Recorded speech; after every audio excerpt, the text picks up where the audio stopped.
तो जिस राफेल की ताकत और विध्वंसक मारक क्षमता भारतीय वायुसेना को मिलने जा रही है, वो राफेल अब दूसरे देशों में मिशन पार निकला तो दुश्मन खेमों में हाहाकार मच गया।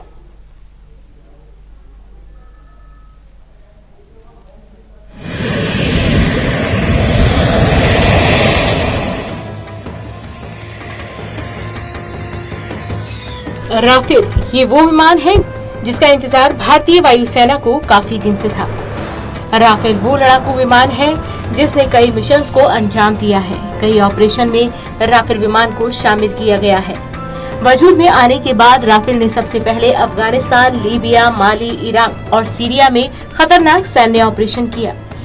इस नए नवेले लड़ाकू विमान से जब बमों की बौछार निकलती तो धमाके और आग में सब कुछ स्वाहा हो जाता। इतना ही नहीं, इराक में इस विमान के प्रहार से कई ISIS आतंकी मारे गए। साल 2007 में फ्रांस ने अफगानिस्तान के आसमान पर राफेल को उतार दिया। राफेल इसी साल फ्रांस वायुसेना का हिस्सा बना था, जबकि सबसे पहले 2004 में ये फाइटर जेट फ्रेंच नेवी का हिस्सा बना था। अफगानिस्तान में राफेल का निशाना ओसामा बिन लादेन, जिसने 11 सितंबर साल 2001 में अमेरिका के वर्ल्ड ट्रेड सेंटर पर हमला किया था, उसी आतंकी ओसामा बिन लादेन को ठिकाने लगाने और तालिबान के अड्डों को नेस्तनाबूद करने के लिए अफगानिस्तान में कूद पड़ा। ये लड़ाई नाटो के नेतृत्व में लड़ी जा रही थी, इसलिए फ्रांस की सेनाएं भी इस जंग में शामिल हो गयी। इतना ही नहीं, इसके अलावा भी राफेल ने कई बड़े बड़े मिशंस को अंजाम दिया है और सब जगह ही जीत हासिल की है। 2007 से 2011 के बीच कई ऑपरेशंस को अंजाम दिया। 2011 में फ्रेंच एयरफोर्स और फ्रेंच नेवी के राफेल ने लीबिया में कई ऑपरेशन किए। राफेल लड़ाकू विमान लीबियाई शहर बेनगाजी और त्रिपोली पर हमला करने वाले पहले लड़ाकू विमान थे। राफेल ने यहाँ भी काबिलियत दिखाई। लीबिया में संघर्ष के दौरान सैकड़ों लक्ष्यों को ध्वस्त किया।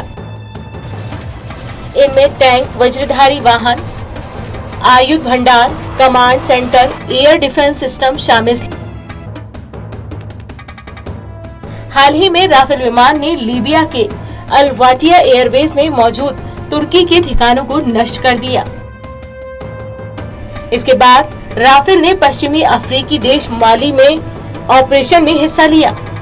माली में भी फ्रेंच एयरफोर्स के राफेल विमानों ने अपने दुश्मन के 21 ठिकानों को नष्ट किया। राफेल 9 घंटे 35 मिनट तक लगातार हवा में रहा। सितंबर 2014 में राफेल ने इराक पर टोही अभियान की शुरुआत की।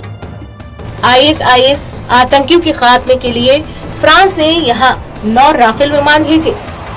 राफेल ने उत्तर इराक के शहर जुम्मार में भयानक बम वर्षा की और ISIS के एक लॉजिस्टिक सपोर्ट डिपो को तबाह कर दिया। कई आतंकी भी मारे गए। सीरिया में अप्रैल 2008 में 5 राफेल विमानों ने ISIS आतंकियों के ठिकानों पर स्कैल्प मिसाइलों से हमला किया। अचूक निशाना, सटीक हमला करने की क्षमता, रडार को चमका देने की शक्ति, संहारक बमों और मिसाइलों से लैस होने की वजह से राफेल लड़ाकू विमान वायु संप्रभुता की रक्षा करने का अहम हथियार बन गए। यही वजह है कि कई देशों की सेनाएं इस फाइटर जेट को अपने बेड़े में शामिल करना चाहती हैं। राफेल अब तक जिस मिशन का हिस्सा बना, उस ऑपरेशन में न केवल पूरी तरह से बराबरी से लड़ाई करी, बल्कि उसमें जीत भी हासिल करी। अब देखना ये होगा कि जिस राफेल की बहादुरी के किस्से दूर दूर के देशों में गूंज रहे हैं, उसका दमखम भारत में कब देखने को मिलेगा। इसका इंतजार वायुसेना के साथ साथ देश के हर नागरिक को रहेगा। Special desk, total news.